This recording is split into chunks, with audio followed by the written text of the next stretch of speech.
Hello out there to my Facebook friends, clients, and the like. It's Jonathan Bangle, and I am interviewing Dr. Beth today, who we're going to talk about your true sense of who you really are. She's going to share with us the art of being you.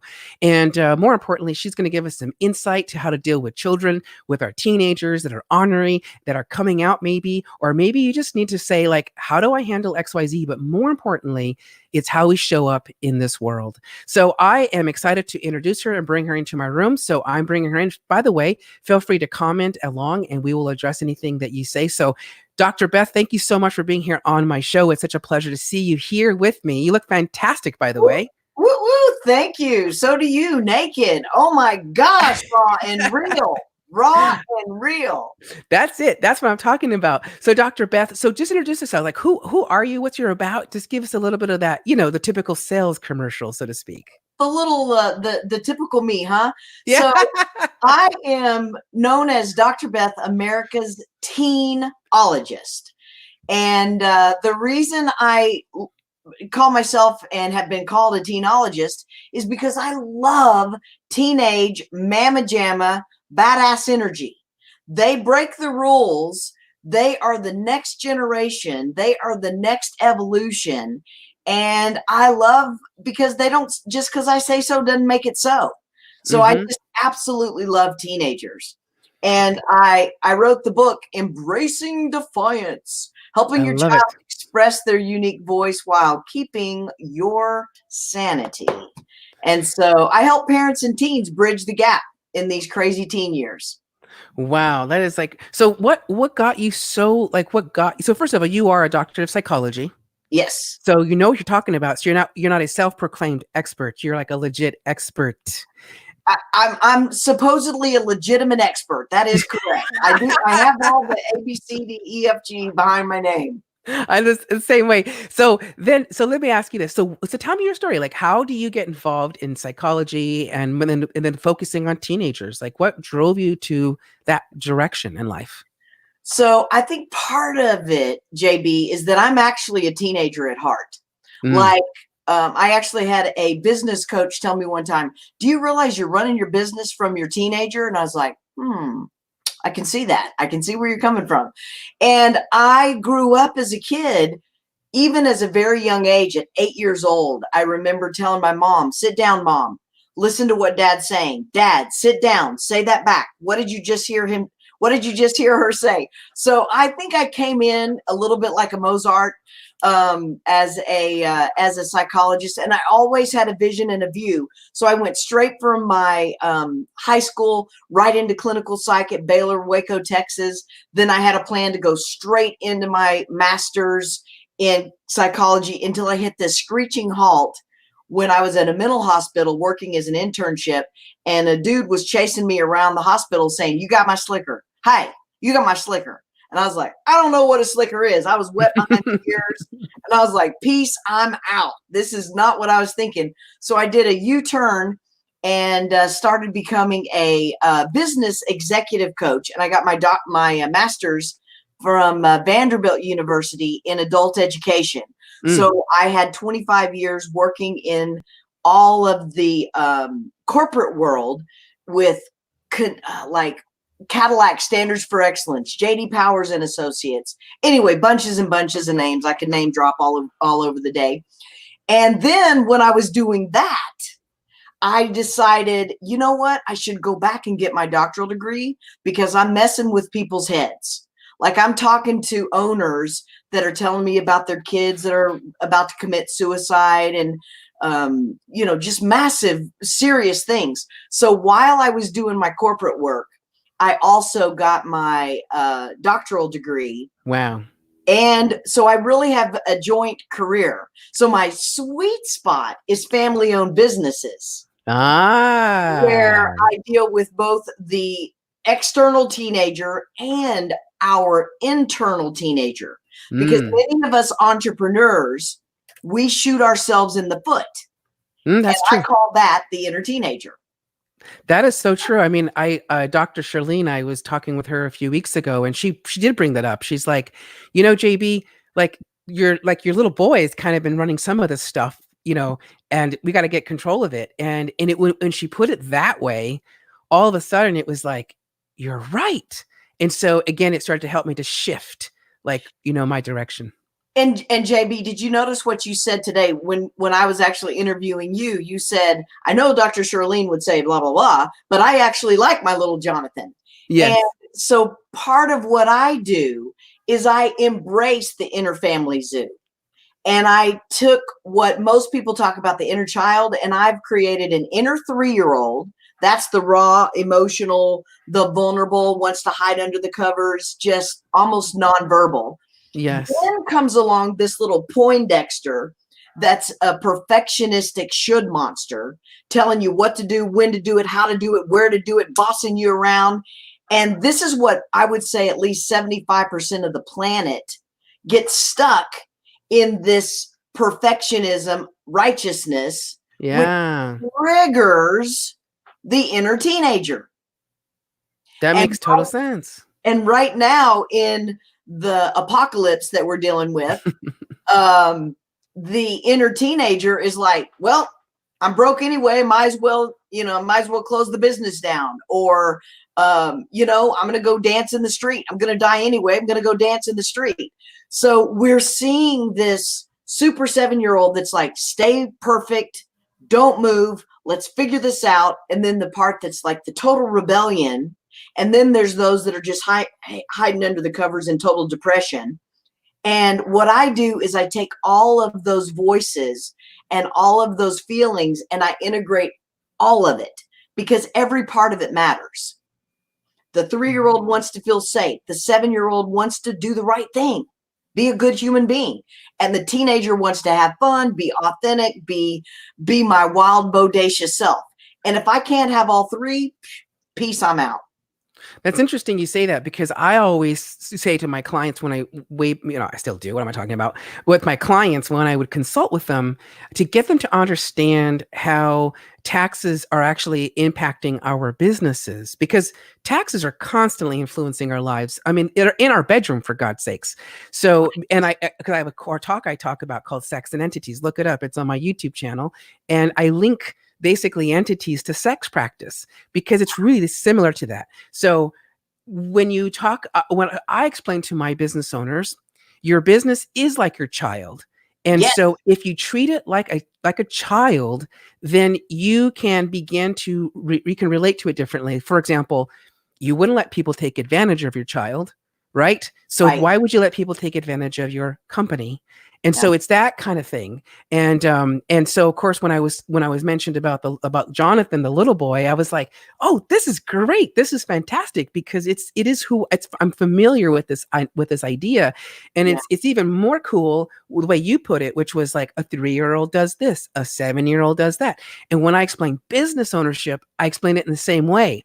I say, when you're just starting out, it's an infant and it eats. And what it likes to eat is money. And it just eats and eats and eats, and it's always hungry, and it could die. It can starve if you don't feed it. And then eventually becomes a little ornery 2-year-old, and then a 4-year-old. And like JB Financial, he's an 18-year-old right now. Right. Yeah. So he hit stunted growth. There's some issues there, because I got my master's in education. So he got stunted growth, so to speak. But the truth is, he's like an 18-year-old. Naked Tax Talk is just barely a year, not even. I think he's like a 9 or a 10-month-old baby still. So to talk in those terms, I get it. Yeah. And my business is also a teenager. And I realized that some of my rebellion in my business was like, I give and I give and I give and I give. But if I don't have time and a ton of money to go do everything my teenager wants, it's like my teenager's like, forget it, I'm out of here. Like, it's win, win, win or no deal. And so I took like a year sabbatical with my whole business, trying to figure out, how am I going to do what I know I can do in the world, yet still do it in a way that I feel safe and I can be responsible, do the super 7-year-old responsible thing. But if it's not fun, it's not going to get done. Yes. And if it's not on brand, which is profound play, I'm not even going to show up, because I'll feel like a hypocrite. That's interesting you say that. It's you say you're playing and you're playing on brand. And what's interesting, like even like in my own show, like it's evolved into what we're dealing with. But I remember when I gave birth to it unexpectedly at last second at a tax conference. So my tax buddies out there that are watching this, it was born at the National Association of Enrolled Agents conference, annual conference. I was wearing a bathrobe and I was cold. And next thing you know, I said, oh, because I'm a host of a show called Naked Tax Talk. I had no idea what this meant. It's evolved into this, where we're having this conversation. So earlier you interviewed me. And it's really cool. I mean, it's cool because, as you had mentioned earlier, when we get into money, just like with teenagers, it is so vulnerable. Like we are raw and real. And when we try to hold that super 7-year-old perfectionism, the rules are so arbitrary in tax. The rules are completely and totally arbitrary with teenagers. And just as soon as one parent says, well, all you got to do is, well, you don't know my kid. Right. Right. Good luck with that know-it-all statement. I like that. I like the know-it-all. So today has been like this amazing journey. Dr. Charlene, like she brought us together, and I got to give her a lot of shout out and a lot of thanks. And next thing you know, you and I are just hooking up, and I love it. So today's theme was like kind of about like how we show up in this world. And so a lot of business owners that are out there right now, or even like people in general, when you hear that statement, be who you are, be who you truly are, what does that actually mean from like a psychological point of view? Or we could even go spiritual if you'd like, but what does it actually mean? Well, interestingly enough, I was just taking a crisis call right before we had the session where, a super professional, a lot of people are losing it right now, like totally losing it. Their ego, their everything they've built is just blowing up. And for many of us, it was already blown up. Mm-hmm. Like we have so many broken systems, and many of the professional super 7-year-olds, those that were able to keep it together, they're dying. Fine. Like even from like a psychological standpoint, like how do we define what is enough? I think that is a great question. And one of the things that I love, I actually have a song, Good Question, I don't know. What? Let's figure it out. I say, good question, I don't know. Let's figure it out together. So I have songs for like 0 to 3 and 3 and up for parents and kids. Because like little kids are like, why? Why is the sky blue? Why, blah, blah, blah. Why? And this is kind of where we are right now. We don't know. But the possibility of being in the question, I think, is the magic right now. Like, who do you want to be? Mm-hmm. One of the questions I asked myself a couple of weeks ago when I thought I might have had COVID, I was like, okay, if I had 2 weeks to live, what would I do? Oh, profound question. And, in an ideal world, I'd actually live every day this way. Yes. I would live every day from if I had 2 weeks to live or a day to live, what would I do today? And my answer, JB, was I would do exactly what I'm doing. Yeah. And that's what I decided. If I'm going down, I'm going to go out, being of service. I'm going to go out being love. I'm going to go out my dance party. I'm going to go out being my, crazy, wild, bodacious Dr. Beth self. That's funny you say that because go ahead. I was just going to say, what about you? If you had 2 weeks to live, would you still be doing the Naked Tax Whisperer? Oh, absolutely. I mean, I still be doing Naked Tax Talk, and it's I'd still be doing what it is. In fact, it's funny you say that because you're like, this whole COVID thing, like how do we show up during this and after this? And luckily for me, I listen to Universe because I know that Universe is constantly saying yes and is constantly directing us. And even if you have fallout with people or whatever, disagreements with people, to me, I see that as an opportunity to learn from it. And what I've learned is that the more connected I am with my truth of who I am, yes, the faster I'm able to connect the lessons. And so I'm able to go very quickly and go, oh yeah, I was supposed to do that. I was supposed to go through that. Like, I get it. The universe has been watching my back and just kind of moving through that. And I actually asked that same question when I was walking on the Camino de Santiago. Have you heard of the Camino de Santiago? I have. Remind me. It's a pilgrimage that you start out in southern France, the Saint-Jean-Pierre-du-Port, Yes, and you yes, start out, and then you hike through the Pyrenees, and then through the Galicia, and you end up at the Atlantic Ocean. yes, yes. And in by the 34th day, because it was 35 days of everyday walking for 8 to 9, 10 hours a day, we were putting an easy 15 miles a day. And my very last, this is, by the way, my trip is going to be the spiritual solidification of my Buddhism and the spiritual growth that I was experiencing. It's the many things. So I'm walking, of course, and I realize that my trip's about to end in about 4 to 5 hours. And what I know that's waiting for me are my friends that I had met and the experiences. And I started thinking, like, this is the representation of what death is. Because in death, you take nothing with you, right? It's all gone. It all disappears except for the subtle mind. And so I was going, okay, if I knew that I was going to die in the next 8 hours, what would I do? I actually asked the same question of myself. And the first thing I did was to think about my mother because it's familiar. And so I started thinking her, like, she could have terminated the pregnancy. She could have not had gave birth to me, right? Because I technically came out with the umbilical cord wrapped around my neck. I was supposed to die. And immediately it was C-section and saved, so to speak. And so I started thinking her. And then I started thinking my brother, because he picked on me like nonstop. But again, it kind of gave me a little bit of that tough skin, not very thick, but a little bit.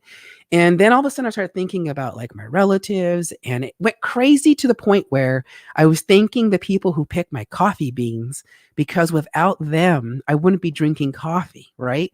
So I love it. Yes. And then the aha moment. I'm walking because I've gone through the whole thing and I'm just tearing, crying, just. And all of a sudden I started thinking about the administrators at the school district and how if it wasn't for them to have discriminated against me for being a gay man, I would never have turned to Buddhism. That would have reconnected me with spirituality, because as I shared with you earlier, that went away when I discovered I was gay at 12. Right. And so it was like, oh my goodness, I have a sense of spirit. And then I was like, oh my gosh, thanks to them, they taught me the importance of that I wasn't supposed to be in the classroom. I was supposed to be something greater in my life. At that time, I didn't know what that meant. I just knew that it was bigger and greater. And so in a way, I came from seeing them as my enemy that did wrong, that tortured me, to instead those really stern teachers that you just didn't like. All of it. And so when I see someone that's triggering me, I choose to see them as my God self-reflection. Mm-hmm. And I'm like, okay, why did I create this reflection to wake me up to what? Oh my gosh. Okay, so I remember, so you had interviewed, and I was telling you how my mirror trick, right? Which again, I discovered on my own without reading books or anything, about Right. talking to myself. And part of the process I learned by speaking to myself in a positive manner in the mirror was realizing that everyone else is a mere reflection of who we are. Right. And that was reaffirmed when I was on a cruise. It was Julie Cotton who pointed this out. We had a conversation. I was having a panic attack, and she helped me out of it by basically affirming what I already knew. And then I was like, oh my goodness, again, it's because we are all a reflection of ourselves. And so when we look outward, like you just said, we're looking at simply a reflection of who we are. And are you talking about Julie Cotton, the improv? Yes, I believe so. Yes. She just texted me today. First time we did a whole Maverick mastermind together. I absolutely love and adore Julie. So that is so cool. Yeah, so she's the one who was like, I was like, oh, and so again, like, you're reaffirming what I've already heard and what we say all the time. Yeah. It's my friend Davina says it. I call that a God wink. Yeah. And even Julie sending me a text. I haven't probably heard from her in maybe a year. And I do a show with you. We have this show and she calls in between. How weird is that? That's just weird. Weird. It's the dinky. I mean, it's the perfect. But to your point though, when you say about how, like, our reflection of how we handle situations. So I was unfortunately I was in an issue here with my business. And when I actually took the time to actually reflect about all of the events that transpired, what I ultimately came to conclude is that this particular client was actually suffering the same way I'm suffering. Yes. The suffering of fear, the suffering of scarcity, the suffering of the unknown, the suffering of all of it.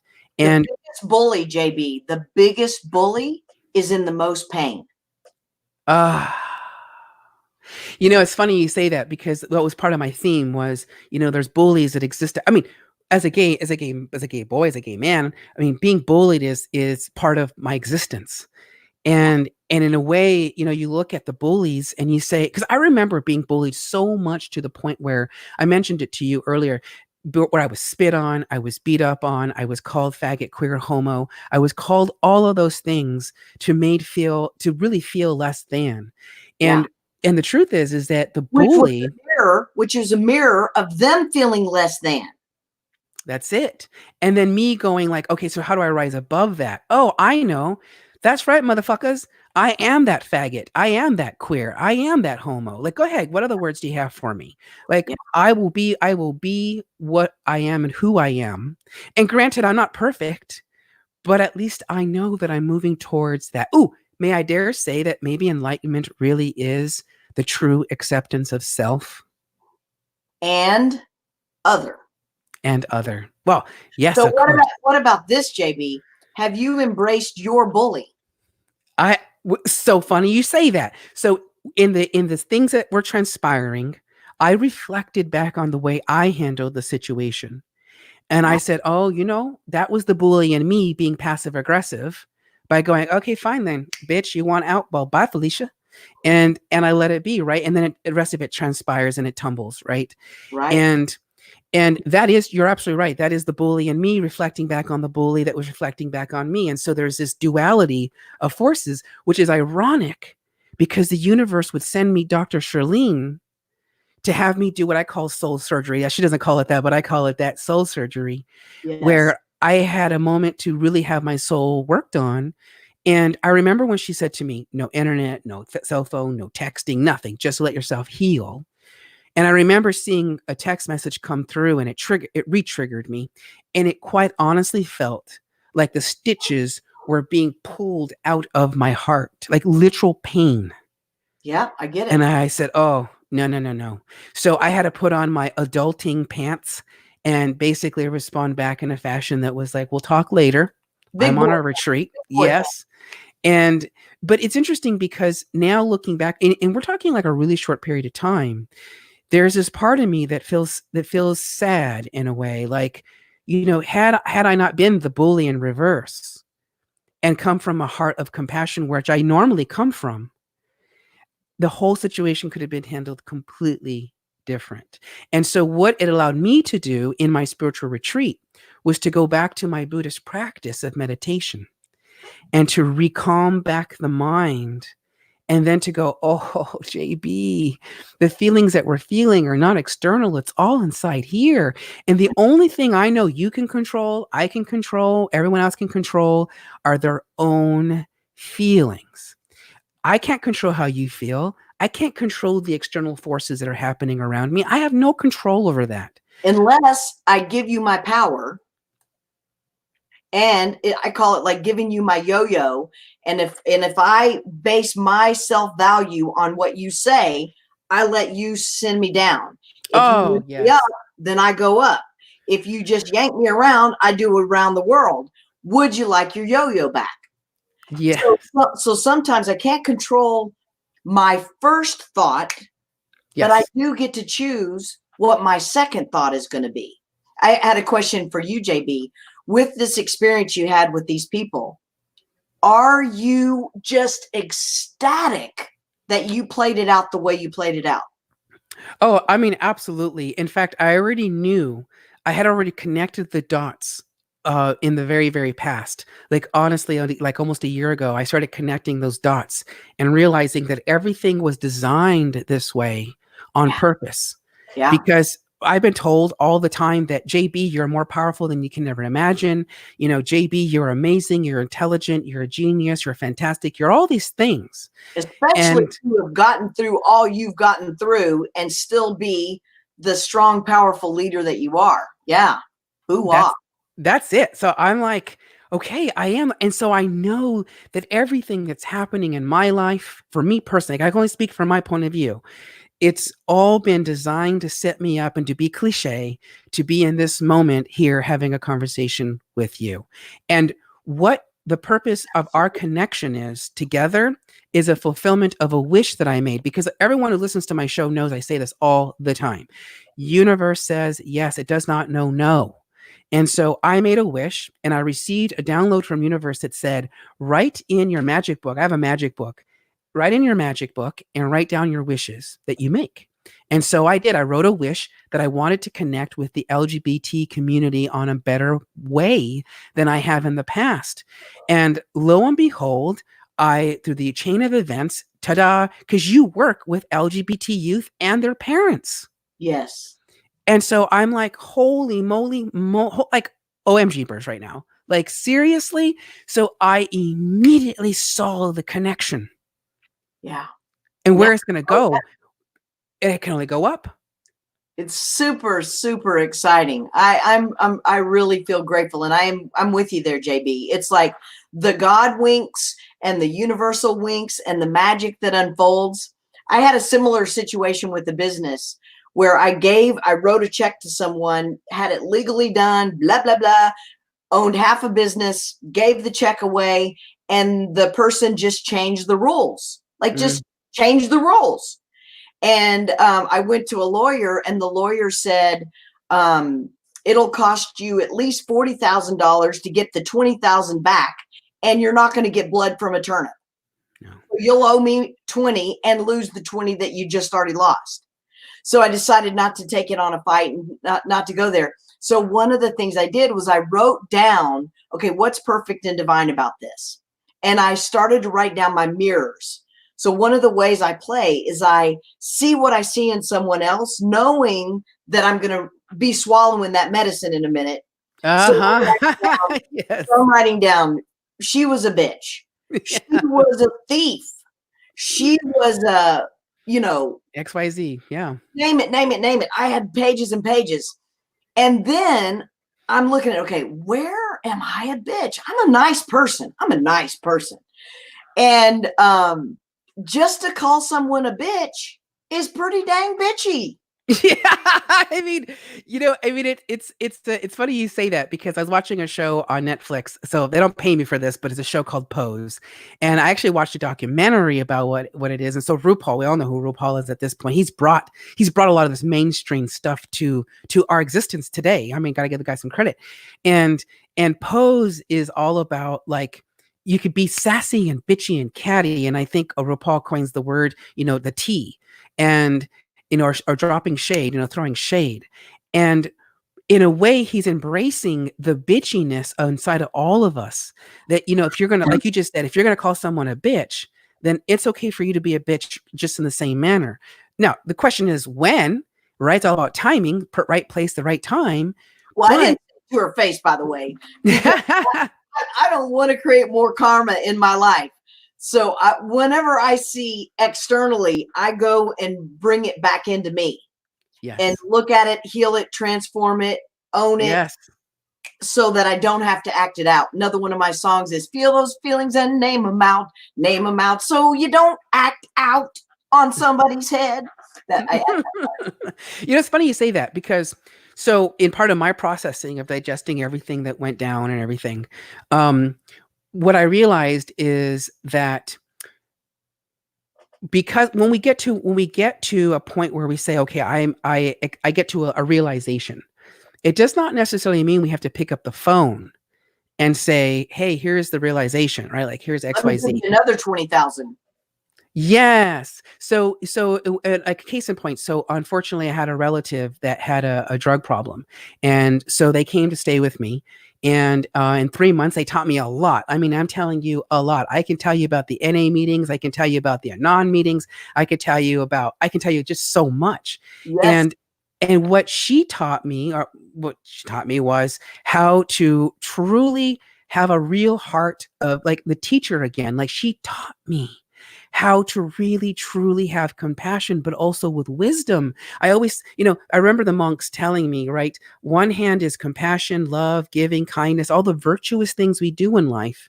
And on this hand has to reside wisdom, And I because call that discernment too. discernment. There you go. And actually, we do use this term as well. And so wisdom, of course, what it said, you can have compassion, you can do all these things, but use what you're about to do wisely, which I didn't at the time. It was the teenager in me, right? That's like, let me help you. And I'm really thankful to her. And she knows this already, because I already thanked her for the lessons that she taught me. But in the moment, she did not know that she was teaching me lessons. There's some other life lessons she's taught me, but I've not picked up the phone and necessarily called her up and said, hey, by the way, you taught me X, Y, and Z. I shared with her the bigger things that had an impact on me. And again, why? Because I've come to understand that only I can read my own mind. Nobody can read my mind. Nobody, except for me. So let me ask you this. So let's, first of all, so people are commenting, by the way, which I freaking love. And so Dr. Shalene, she was on here and she said, oh, cool. I love Dr. Beth. Woohoo. My friend James, he's saying hello. Yes. Waco Star says he's loving the content right now. He's absolutely loving it. Thank you so much, Waco. I hope you're enjoying it too. And then my friend Jacob, he was a guest on Natural, by the way, is a natural guest as well. He's a lawyer as well and a tax attorney. And so he's like looking forward, but then he hops on because I know what he's doing. He's watching my show, which is fantastic. And so I love about it because we were talking about something and he said, don't let others decide how you feel. Logic over. Now, this is the lawyer, Jacob. Logic over emotion is the key to success. We are as people too often reacting first and then thinking second. So great advice. And it's funny because in the scenario that I'm explaining, had I just taken a moment to breathe, we would have had a different outcome. And can I play with this with what was his name again? Jacob? Jacob, yes. So I live with an attorney as well. So I love the logical mind. And my housemate and I, we have a lot of fun with this because she is logical, organized, rational, and that works up to a point. And at some point, you got to get out of your mind or you just become a robot. You become a human doing instead of a human being. Ooh. So my challenge for Jacob and JB and for myself is, what would logic in life be without the variety and the color and the flavor of emotion? Oh, yeah, it would be pretty stale. I mean, you're looking at Spock. Do you want to marry a Spock? I have. It's true. I lived with a woman for 17 years, and I think we had 2 fights in 17 years. We had no passion. There was no emotion. We were great buddies, love her to pieces, no passion. So when I had my next relationship, I wanted to learn how to have unconditional love. I wanted to learn passion, and I wanted to live my life as if someone could read my mind at every given moment, and she could. So when I was being judgmental, it would come back, boom, it would come back hard. And I would say things like, I'd be thinking she's an idiot, and I'd say something like, do you feel like I'm an idiot? And she's like, yes. I'm like, does it seem like I'm full of it? Yes. Whatever it's like, oh my gosh, the mirror of that passion was so transformative. Now, I love and bless that beautiful, precious soul for the 7.5 years of that experience. I'll never be the same again. I was going to say, because, that's something that's really powerful. Like what you did is very, very powerful. Because I was having a session with one of my other coaches that helps to cleanse our past, like our way ancestral paths. And whatever the technique that we were working on wasn't jiving. It wasn't working. And she could see it. Right. And so she said, JB, what are you trying to tell me right now? And I have a problem with not really saying my real emotions in the moment. I tend to bottle up and then I explode. And so she says, just what are you trying to tell me? And I was like, oh God, okay, here I go. And then I just blurted it out. And it's like, this isn't working. Like, I'm just not jiving. And when I said it, I literally felt like tingling going through my body from my head all the way through. Because what I realized in that moment is I was finally speaking my truth. I was finally speaking my truth, and truth feels like that It'll tingling. set you free. Yeah. That's it. I call those God bumps.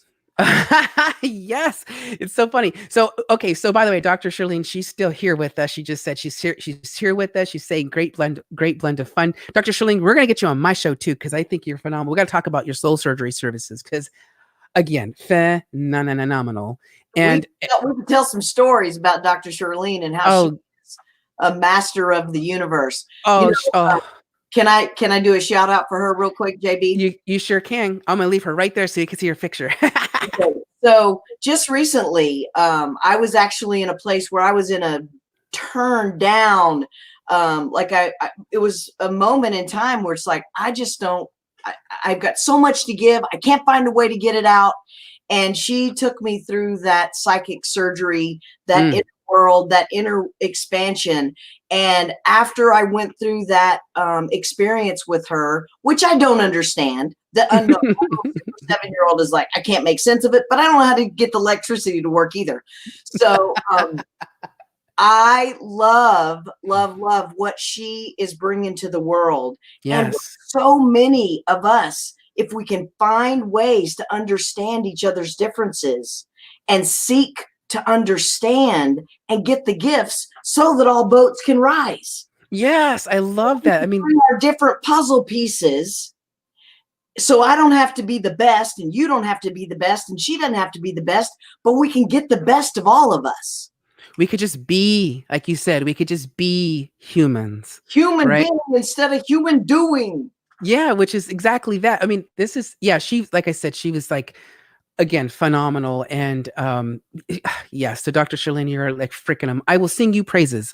So check this out. So Jacob, because I love Jacob, you're interacting with me. This is great. Working with LGBT youth, we have, what have you found? Oh, this is for you, This is for you, Dr. Beth. So working with LGBT youth, Q youth, what have you found to be a way to actually, I don't know what the high five handing, waiting when you're in the heat of passion. So what? Jacob, you're gonna have. I find most of my clients, friends, and family pour to take a breath and think before acting is much easier.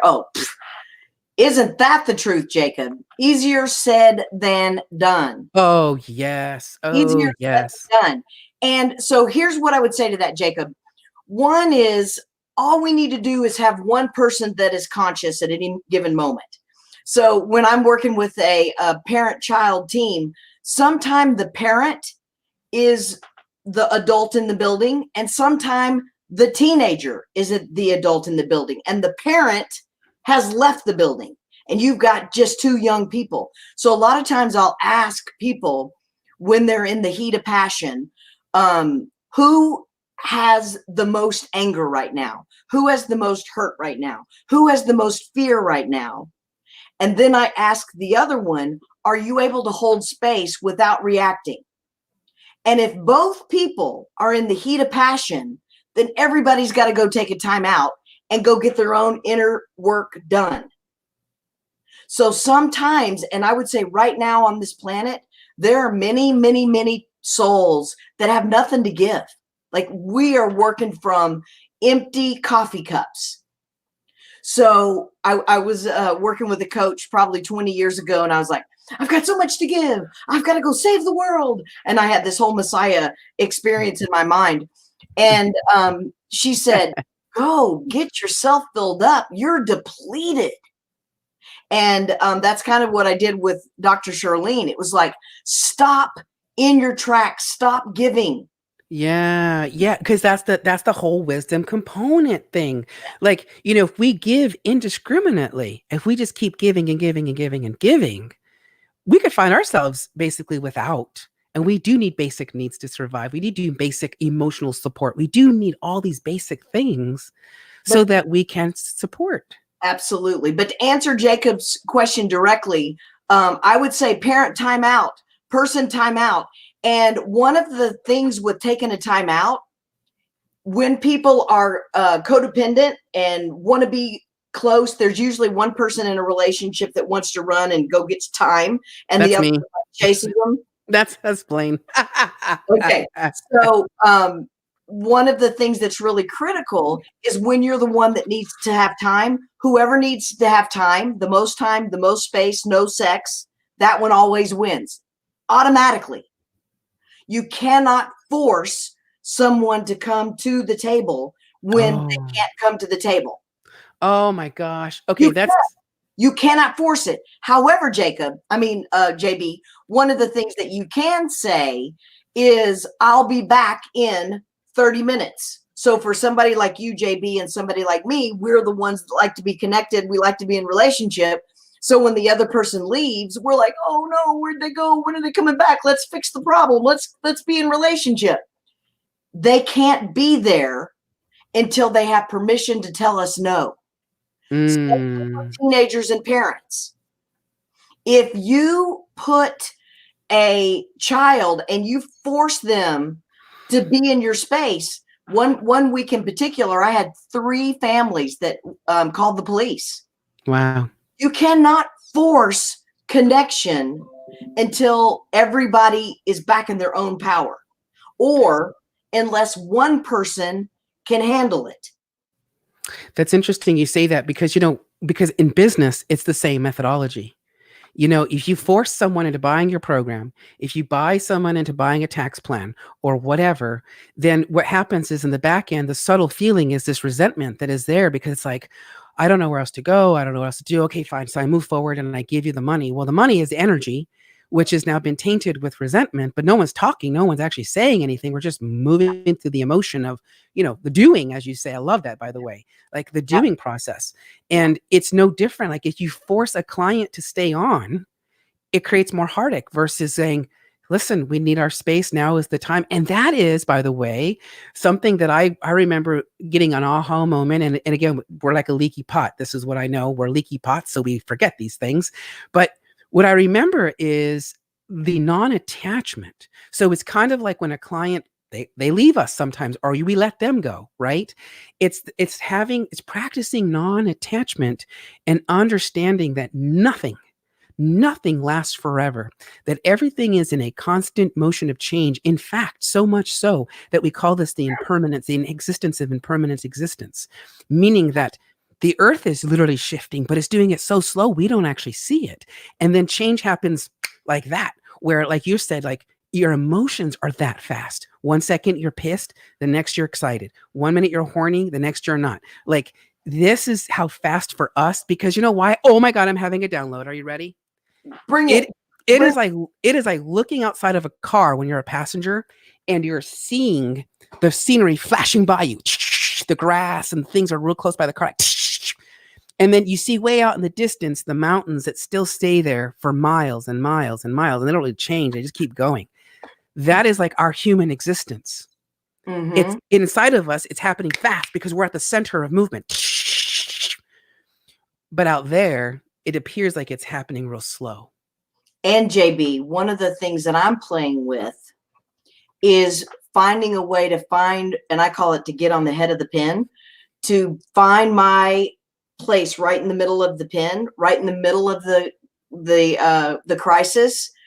Even if we're tumbling, even if we're in the hurricane, can I find my center in this moment?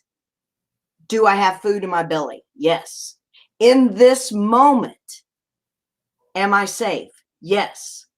And when I go into the future tripping, or when I go into the past grieving, yes, that's when I get knocked off my stack post. Yes. So being here now, being in this peaceful space, in this moment, that is the key to not to having all your power back. That's it. It's the middle way. It's kind of like all of a sudden you're like, I don't know how to express it or explain it, other than you've ever been in a situation where you forget about time, you forget about those little thoughts that flutter through when you're listening to somebody, or whatever the case may be. You're just like in the moment. And that is what we're all chasing, is the moment. And we're trying to chase it and expand it and create it so that it's constant. that moment. And this is what we're trying to accomplish. And it's interesting you say that, because when I just said that analogy and you said at the center of it, the image I get is me in the car. I'm at the center of it. And then I'm looking at the life analogy. We're driving forward because that's the direction we're always headed in. Right. And like in real life, there will be roads that you have to turn down. There will be, I don't know why I went that direction or whatever. And then what's behind me is the rear view mirror of where I just came from. And I discovered this walking the Camino and realizing that, yes, one has to look in the rear view mirror. One has to look behind them in order to see the growth, in order to see that where you've come from. But what's key is that we don't get stuck in the past, because like you said, that's the grieving, that's the depression, that's the sadness, that's the what ifs, the could haves, the should haves. That's the shit that brings us down. And then in business, because this is how it translates into business, right? In business, if we're always going, oh, I could have made more money, oh, I could have done this program, oh, I could have, if we're in the past about our business, it doesn't grow, it doesn't go forward, it shrinks and dies. And then if we're too far in the future with our business, well, it's going to be here and I'm going to place this and I'm going to buy that person and I'm going to do this and I'm going to, without clear guidance, what we do as a proactive tax planner, without clear guidance, then you're just kind of driving all over the place and chaos is happening all around you. And I would add a motorcycle analogy. I had a Legend 900cc for a while. Woo woo! I was so badass in my little dragon helmet. It's also where you look. So when you're on a motorcycle, if you look at the wall, you're going to hit the wall. Oh, that is good. Same thing with water skiing. Like if you are looking, where you want to go is where you want to look. If you look down, you're going to tumble. If you look at the wall, you're going to hit it. It's one of my favorite things to do with parents and kids, young kids especially, is tell yourself this. Don't think about a pink elephant. Do not think about a pink elephant. Don't think about a gorgeous, beautiful, big, huge pink elephant. Don't think about it. Like our brains just won't let us. Don't. We have to go to what we want, not what we don't want. And most of the parenting that I see is don't do that. Don't do this. Don't do that. Versus asking the child, what do you want to be when you grow up? What's it going to take to get there? Who do you want to show up as a young gay man? How are you going to keep yourself safe? How are you going to walk in this world so that no one's going to take you out? Who are you going to be? Boo wah. So yeah, it's funny you say that, because I'll get, my mom's watching the show and I'll give her credit for that, because like I will say that those are words she would say to me all the time, and she would say like, don't do this, don't do that. That's clear. But she also would say, like, she always calls me her teacher since the day I was like a little boy. Like, in fact, that was my dream. And she knew it, right? She already knew it. And that was her thing too, was, how are you going to do this? Like, you can't be disrespectful if you're going to be the teacher that you're supposed to be, or you can't do if you're going to be X, Y, and Z. She did the same thing. Speaking of which, my mother she's watching. And so I'll highlight her. So she says, if you ask God for wisdom, knowledge, and understanding, that's why universe is music to me. This is what she's trying to say. So I think I translated that for you, Mom. But yeah. So I love your mom, and she did an incredible job. Incredible job. And the reason I know that is because of who I'm seeing. and BJ, this one of the things I told my mom when I was about 40, because I did 11 years of 4 days a week analysis. 11 years. And my mom gave her life to me. She gave her life to me. And one of the things that she would say to me is, why are you still in therapy? Why are you still working on yourself? Why are you, she felt like she'd failed me if I had feelings. She felt like she had done something to hurt me if I was not happy, which told me I couldn't just be me. And so one of the things that I said to my mom when I was about 40 years old, I said, Mom, I want you to know something. I give you 100% credit for everything that's good about me. Everything. And anything that's still fixable, or anything else I'm still learning or growing or expanding into, that's on me. And my mom said, thank you, thank you, thank you. It's like all parents want is to be acknowledged, just like you, JB. Yes, wanting to be true. acknowledged. Our parents have that same little inner child. They have given their lives, their work, their worries, their money, their everything, changed our diapers, on and on and on.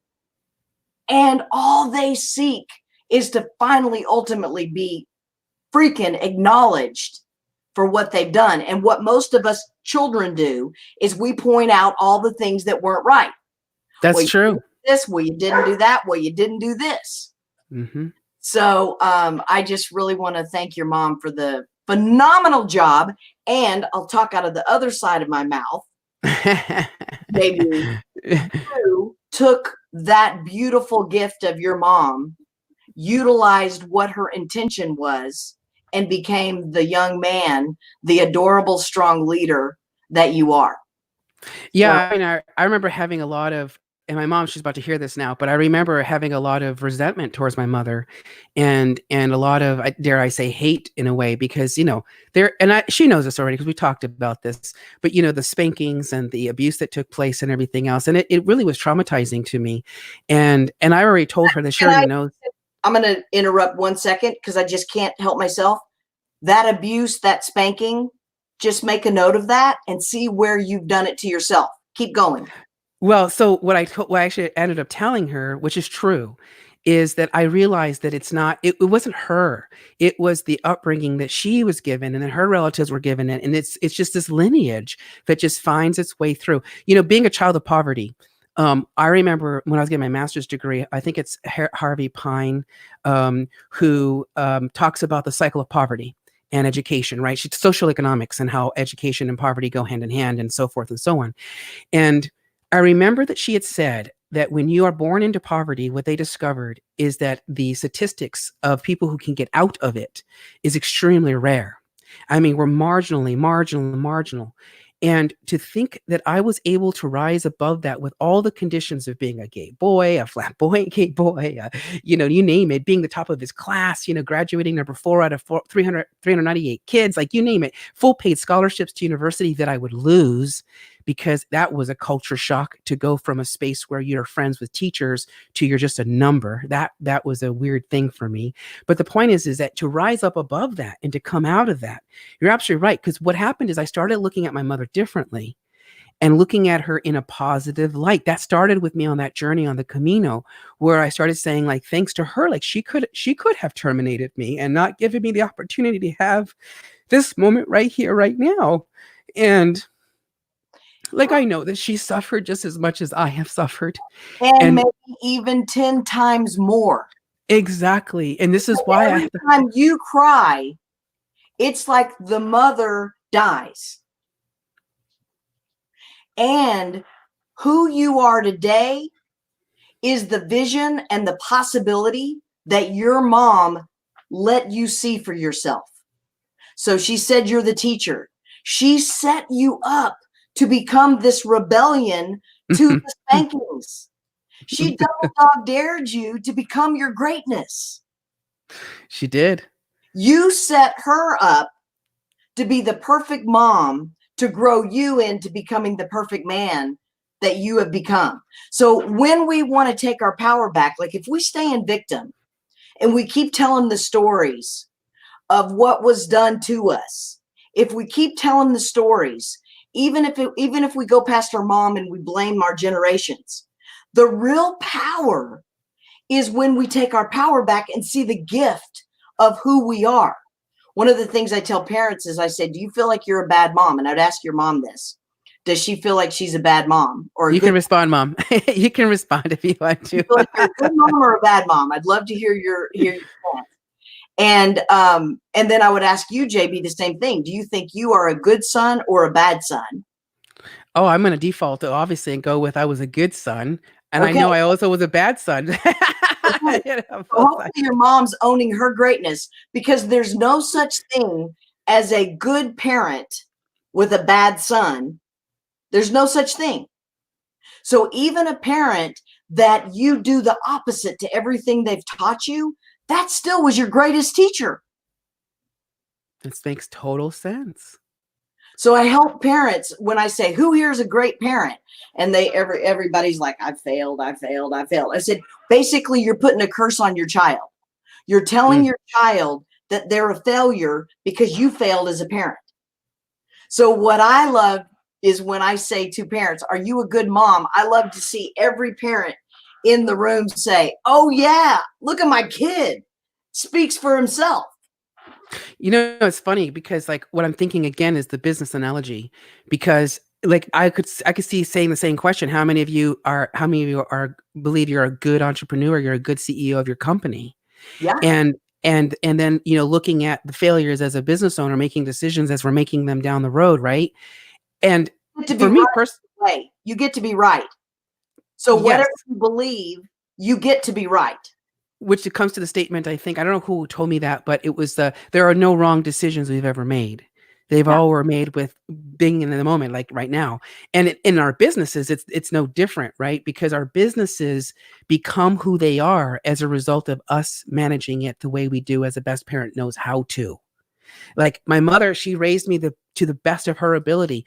We as business owners are raising our businesses to the best of our abilities, which is why we invest in coaches, which is why we invest in other professionals to continue not only to invest in this, but to invest in our companies, which we know provide for us the experiences that we would not otherwise have. Yeah. Yeah. And I want to take it back to a really deep place. I did a spiritual visualization with my aunt who passed away, and her husband molested me when I was a teenager. Oh. And one of the things, she held my face in her hands in my vision. And she said, please forgive him. If we knew better, we would do better. And I know he was molested. I just know he was molested.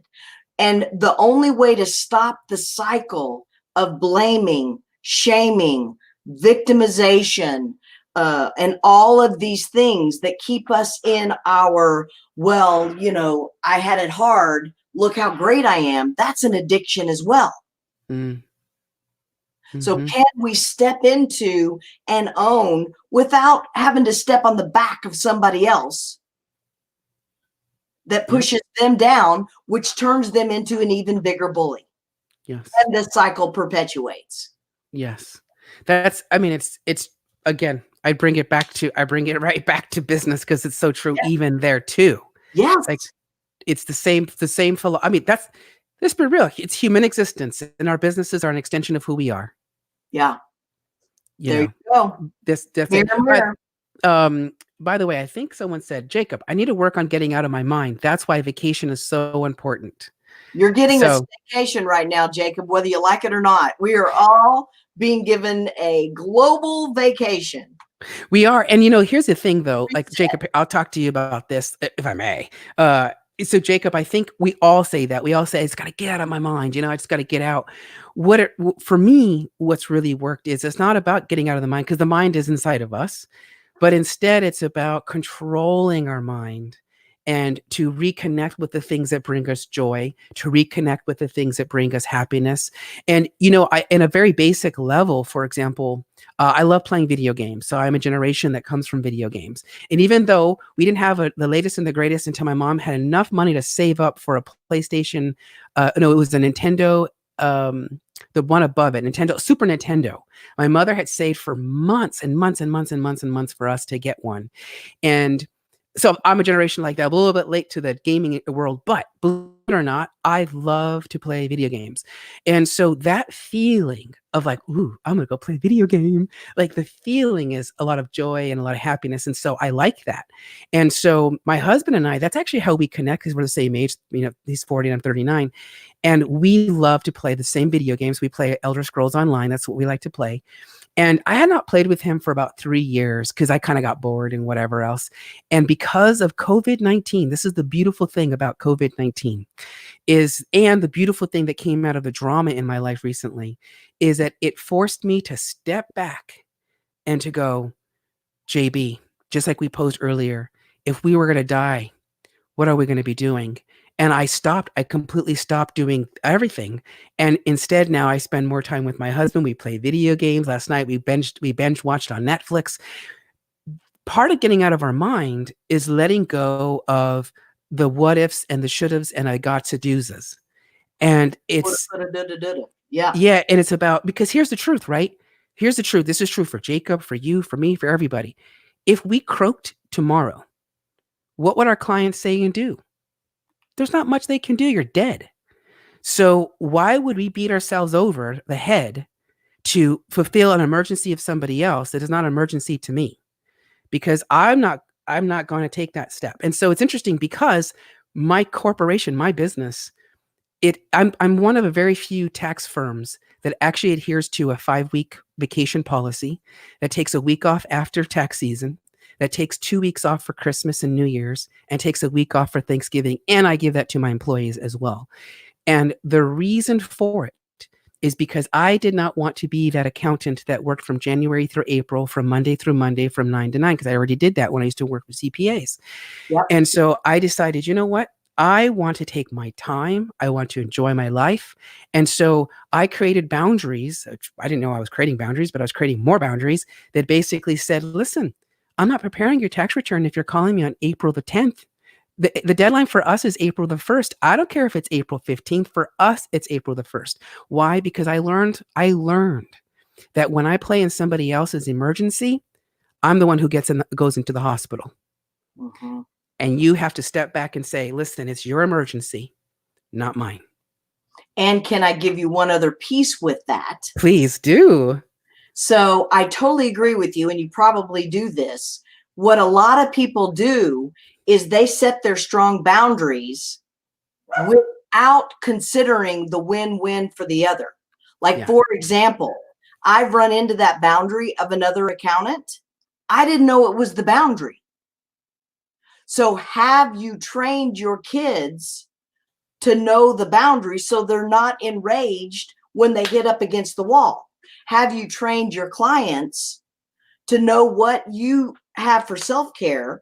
And can you deliver it in such a way that is all about taking care of you so that you'll be even a better accountant for them, instead of shaming and blaming them that they were too late? Wow. And that, I mean, now this is very true too. I mean, don't get me wrong. Like, we do, and it boils down to clear communication, right? Yes. Like, Yes. This In relationship, in business, with kids, all of it. When it's all about me and my boundaries, that's when you are going to get to war. That's when legal comes in. That's when physical altercations come in. And right now, when we are in the same house and we're breathing the same air and it's life and death, it has to be a win-win or no damn deal. Just because I say so doesn't make it so. It's ultimately true. And in a win-win scenario, it's also staying within our own integrity of what we want the outcome to be as well. Because what I've also discovered is that, the moment that I bow down, I become the submissive. And what I've learned by being a submissive, it's not actually an issue of me giving up. It's actually, like you just said, it's about giving permission and giving away my power for someone else to take power and control over me, which I absolutely love, by the way. And so I understand, though, too, that if you just bow down out of basically like, okay, go ahead and take it all. Again, it's the two-handed approach. If you bow down from victimhood, there you go. Versus like being the follower, you can't be a leader unless you've earned the right to have a follower. So when you're dancing, the greatest compliment to a leader is a woman or a man that allows you to lead. You don't get to lead. I allow you to lead. That's powerful on all multiple facets. Dr. Shirlene, and she's commenting, how do you walk with teens to release them from their fear of gayness? So one of the things that we're talking about in this whole journey is like the perfectionism, the super 7-year-old. So I loved the inner teenager, and I invite the gay child to step into their teen, own their teen, and do it from love. So there's a negative inner 3-year-old, a dysfunctional inner 3-year-old, and a powerful, creative, happy inner 3-year-old. There's a productive super 7-year-old, and there's a workaholic super 7-year-old, overwhelmed, scared, out of control. There's two sides to it. Same thing with the teen. I can either be an expressive, authentic, like you and I right now, we are dishing from our powerful, authentic teenager. If we were like spray painting the world, then we're coming from our negative, we're coming from our shadow, and we're just being in rebellion. We're really not in our power. So with a gay child, one of the things that I do is I invite them to step into their greatness. And I invite them to see the vulnerability of their parent. So sometimes, and I'll do this with the parent in front of the child. So I have this one kiddo that I work with, and she's just brilliant. She's 16. And her mom didn't have the chance to work with someone like me when she was 16. She's now 40 or 50, and she's just learning these concepts. So the kid is learning it just left and right. So one of the things that I do is I invite the child to step into their authentic leadership. One of the questions I'll ask kids is I'll say, how old is your divine wise self? And 9 times out of 10, anybody under 20 will say, my wise self is about 22. And then they'll change their mind and say 28. And so I say, okay, so what would your wise, brilliant 28-year-old self do with your parent? Because right now your parent is in a very scared, terrified, young space because they're trying to keep you safe. They want to win. They want to be a good parent. So how do you take care of you without crushing their little small spirit? And I'm saying this in front of the parent, and the parent starts undoing their own thing while I'm talking. Wow. So they see where they're crushing their kid spirit, because there's always a mirror going on. So if one of the kids is in the destructive behavior, I will talk to the child that's being hurt. And I will help the kid that's being hurt understand what's going on with the kid that's being destructive. They're scared. They're just as afraid as you are, just like you figured out in your awareness with your business client. So with the gay child, they assume everybody else knows better than they know. I get them back to their own wise self. And I'll say something like, do you believe in God? And, whatever they'll say. Or I'll find something that's their inner stack post. That's their inner truth. And I'll say, do you want to give that power to the rest of the world? Or do you think you were made this way for a gift? Kind of leading the witness. But I ask the question of what I already know, what I think the answer is, which gives them the opportunity to say, yeah, that's what I think. And then it feels like it's their job. It feels like it's their idea. It feels like they can step into it. So without telling them what to do, when to do it, how to do it, where to do it, that just brings up defensiveness. Yes. I ask questions that help them find their own inner guidance. Wow. Okay. So that takes me back to a meditation. I was at Temple, and I remember, so the lesson was about harm, like essentially like precious life itself. It's precious. And essentially the main wish of all living beings, including insects and the animals and everything else, and hell beings and ghosts and gods and demigods, you name it, we're all on a mission to obtain happiness. And I remember sitting there meditating, and the thought, so what happened is I started thinking about cockroaches, actually, because I was thinking, man, if I had to be reborn, it would be quite literally shitty to come back as a cockroach, because from the moment you're hatched out of your egg, you're already despised. You know what I mean? Everyone in the world wants to eat you, kill you, dispose of you, and then you eat dirty water and food, and the whole list went down my mind. And what I started then thinking about was, oh, okay, so it's not appropriate for me. By the way, I don't hurt insects anymore. There's a whole cockroach story behind this, by the way. There's a real cockroach. There's 2 cockroach stories about me and cockroaches. But I don't have an infestation. They don't live in my house anymore. But anyways, I digress. So I realized in that moment that I was coming to my own realizations of my own behavior that I would commit. As in, the Buddhists didn't tell me don't go kill animals, like don't kill them, right? They didn't say any of that. They just talked about the importance of life and how precious it is, and how, yes, if you murder or take a precious life out of a mind of anger, how that leads to a lot of negative karma, and that we experience it later, either in this life or next life, and so forth and so on. So eventually on your own, you start to go, I think I'm just going to stop killing the insects. I think I'm going to stop like contributing to the killing of animals and be a vegetarian, which for the record, I was for almost a year. And then I just went back to the teacher and I said, help me out because I'm going down an extreme right now because I can't even wear clothes because it's made of animal products and I don't want to contribute to their killing and, the whole thing. And I'll never forget, the answer was, JB, keep this in mind. You're not responsible for their karmic actions. Animals are reborn to the way they're reborn as a result of their actions when they were alive as humans that committed a lot of negative karma, positive combination thereof. So it's not you. It's not on you to go fix them. It's not on you to go and be the hero king of them. That's not on you. All you can focus on is you. And so with that, I said, great, I'm gonna go eat a hamburger. There you go. There you go. It's an honoring of that burger. Yes. Oh, so we have a question for you. Dr. Helbert, what methods do you use to help your clients get out from under the gray cloud is always over me mentality? The description I use for the negative mentality you're describing.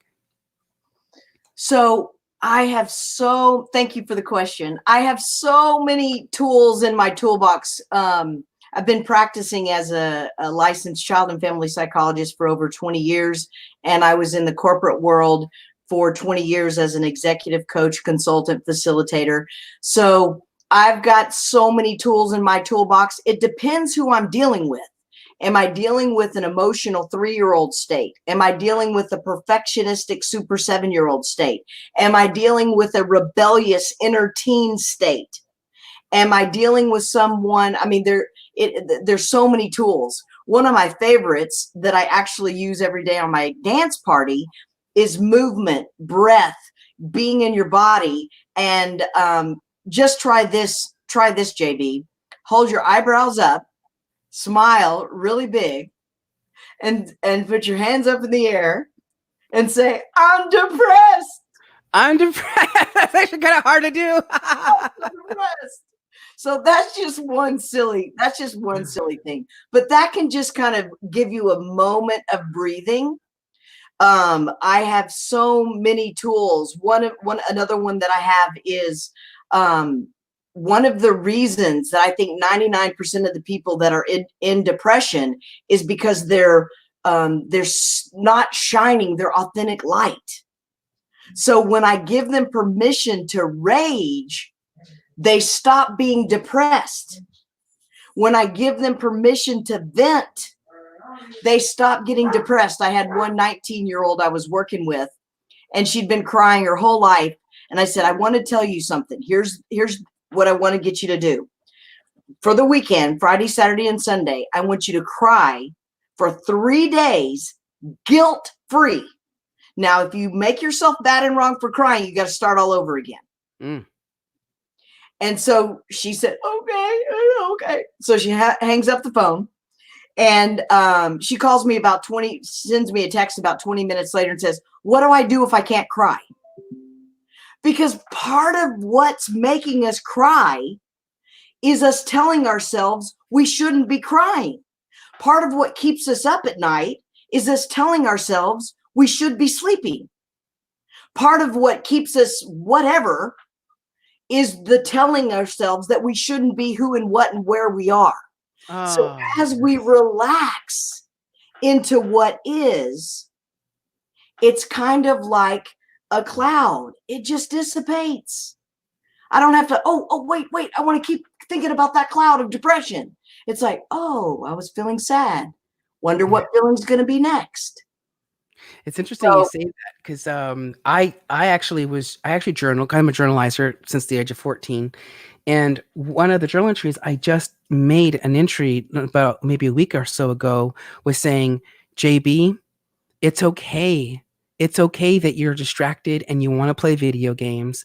It's okay that you're not taking joy anymore from other activities. Like, it's okay. Like, allow yourself the time and the freedom to just be in whatever state you're in. Because what was happening is I was getting frustrated, right? Because you're like, I got to get on here and I got to do a show, or I got to do accounting work, or I got to do X, Y, and Z. That's your 7-year-old, by the way. Your super 7-year-olds. Get busy. Do more. Be more. Your teenager's like, whatever. I'm going to go play some video games. That's it. That's exactly it. You're absolutely right. And so finally I just said, that's it. You know what, JB? What have you always been saying? Oh, I know. The root of all evil is shame.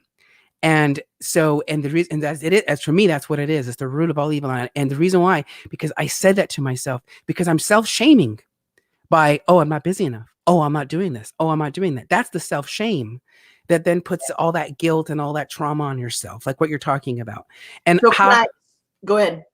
Well, so and the reason why I discovered this guilt, I mean, the shaming, because I spent 6 amazing days on a cruise with the Marketers Network cruise. I spent 6 amazing days, and I'd never been on a cruise before. Never, ever had I ever been on a cruise. In fact, I said, I'm going to go on a gay one because at least I know I go to the dick deck. That's what they call the top deck. Anyway, so I'm like, at least I'll go there and have some fun. So I go on this Marketers cruise, and all I realize is that I'm in heaven. I'm in heaven because I thought to myself, only in heaven would people give me a standing ovation practically and clap their hands for a 30-second introduction of me showing up as me, half naked on stage. Only in heaven would I not have to worry about me drinking whatever I wanted to drink, eat whatever I wanted to eat, and sleep with whom I wanted to sleep with. And the reason why is because I was hearing all these little side comments from everybody else going, you shouldn't be drinking, you shouldn't be eating, you shouldn't be... And I thought, nah. In heaven, there would be no boundaries. There would be nothing. It would just be this amazing experience of just being in the moment. So I literally tasted, felt, and experienced heaven for 6 full days. And 8 days. And on the 7th day, this is interesting. On the 7th day, I would experience this traumatic, well, it was a massive panic attack. And the universe would bring me women after women after women after women that were helping to guide me to get through it. I didn't realize I was experiencing it. I was just like, in a state. And I remember her name is Ellen, and she sat across from me and she says, Jonathan, can you do me a favor and just breathe? And I remembered it was like this, it was this beginning process. So we're up on the 9th deck. This is another moment. So I'm on the 9th deck looking at the ocean, and it dawns on me that we're going to arrive back into the States the next day. And in this moment of bliss, I mean, complete bliss, I didn't even know where I was. I wasn't on drugs or anything. I was just in the moment. You were being seen and loved for who you were. Oh, and allowing yourself to be that. Oh, well, in that case, that was a very amazing sensation, and I've experienced it a few times since. And all of a sudden, I went, oh my goodness, if I was in heaven for the last 7 days, and God said to me, JB, I'm sending you back to earth, how would I show up differently? And that's when all of a sudden it started shifting and changing. And all of a sudden I sit there and I went, that's it. I only want to work with women and LGBT business owners, because I would say anybody and everybody.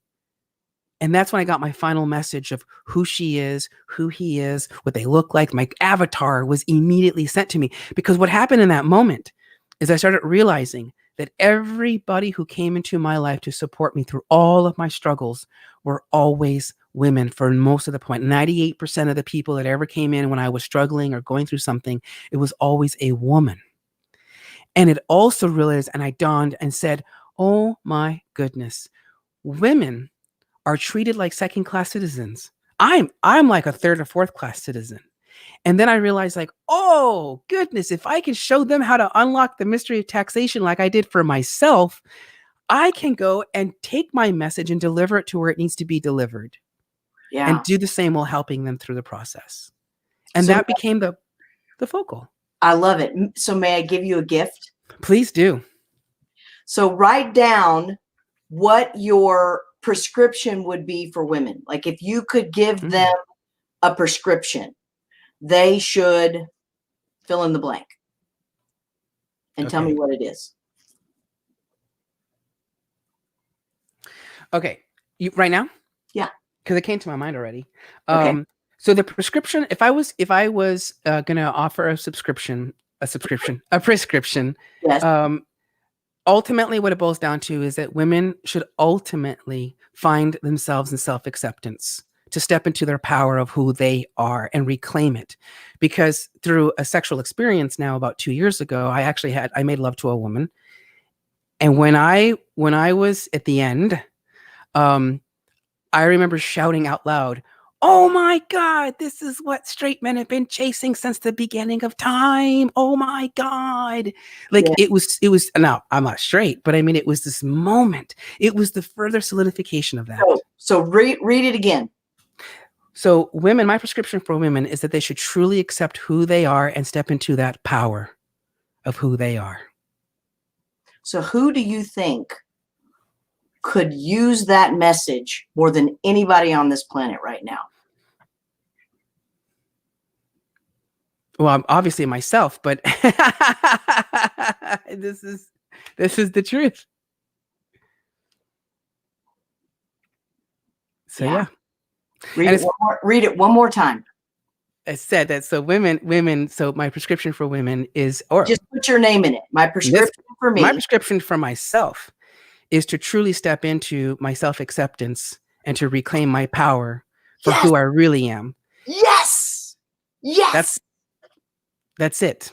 And I invite you to become the coach, the leader, the mother, the lover, the father, the guide that you've been looking for out there. You're brilliant, JB. Thank you. And when you swallow that medicine, swallow your prescription. Yes. You may not even recognize yourself. It's interesting you say that, because I was having a conversation about another analogy I like to use, and then I remember pausing and going, "Oh, yep, I'm about to eat my own words." Oh, I do that. I do that all the time. This is exactly what you're, well, because that's what happened when I wrote. So when I wrote my talk 9 months ago, my story of To Be or Not to Be, which is in a book, at the very end, my final words are that, which is, once we step into who we are and truly accept all the good things and the bad things about ourselves, then and only then can we truly step into that power. And then no words and no actions have any power over us. And now that I'm thinking about it right now, based on what you just told me, I'm thinking what I just told me. Well, what universe told us is that at the end of the day, that sense of no words or no power, no words or no actions can take me off of my life's purpose. What that really means is that even in moments of receiving text messages or emails or whatever else is fucking going on around us, all of that triggers everything.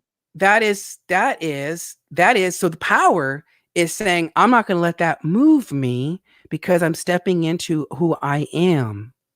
And that's they telling on themselves. And when I get triggered, that's me telling on myself. Mm-hmm. Mm-hmm. Mm-hmm. It's powerful. So, JB, it's been a pleasure, a blessing. Yes. Yes. So listen, so we are at an hour and a half, which is a great time. So I want to make sure that my audience knows where we can get a hold of you. So should they go, man, I want to work with her, I myself, or my kids, my gay kids, my straight kids, I don't know, I just want to check, I want to connect with you. You gave me your email address. So it's drbeth@drbeth.com. Yes. Which, by the way, I'm slightly inspired by this, because I want to go with I have a domain, jonathanbangle.com. I kind of want to go with that. I love it. I love it. And one of the things, if you go to my website, drbeth.com, you can get free stuff. Like, I have tons of free stuff. And one of the things that I am so passionate about is letting the next generation shine. So I have a double dog dare challenge that I'm going to be launching as soon as I can get enough players to play with me. And it's going to be about how to let each other outshine each other.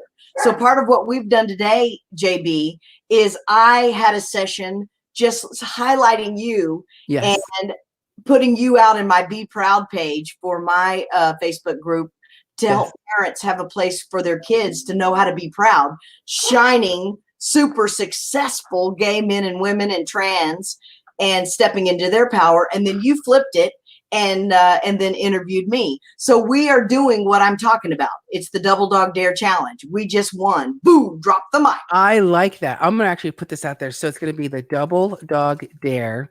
And so by the way, I will and it's right at the top. It's right at the top, drbeth.com.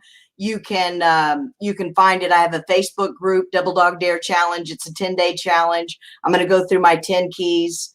And it's all about bringing profound play back to the family, back to this time where we take back the Double Dog Dare. Kids hurt each other. Instead, I'm getting kids and parents to dare each other to shine. So I know what would make you feel better. So I dare you to do it. You know what's going to make me feel better. So you dare me to do it. So we lift each other up. I like that because, normally like in a dare situation, the inherent feeling that comes up is fear.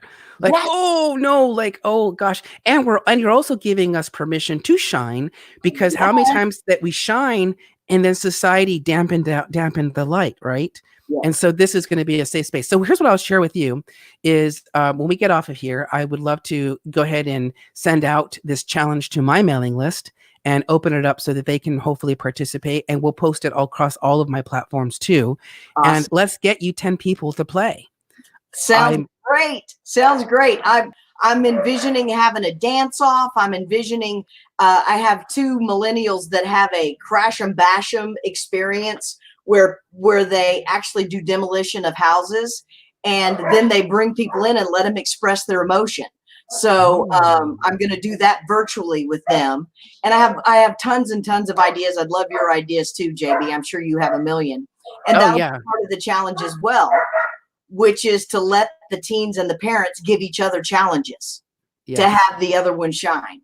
Yes. And it's so badly needed. And I think that's just freaking phenomenal. So with that being said, again, thank you so much, Dr. Beth, for being my guest. I think this was a really, really exciting interview with you. You gave me amazing nuggets. I know you've provided many more nuggets to those out there. And so with that, I'd like, again, if you would like to connect with Dr. Beth, drbeth.com. She's got some freebies. She's got some information. You don't want to do that. You want to be an honorary teenager and bypass, go straight to her. Send her an email, drbeth@drbeth.com. Last but not least, if you're not an emailer and you'd rather text or call, I would assume, you can give her a jingle at 925-403-4113.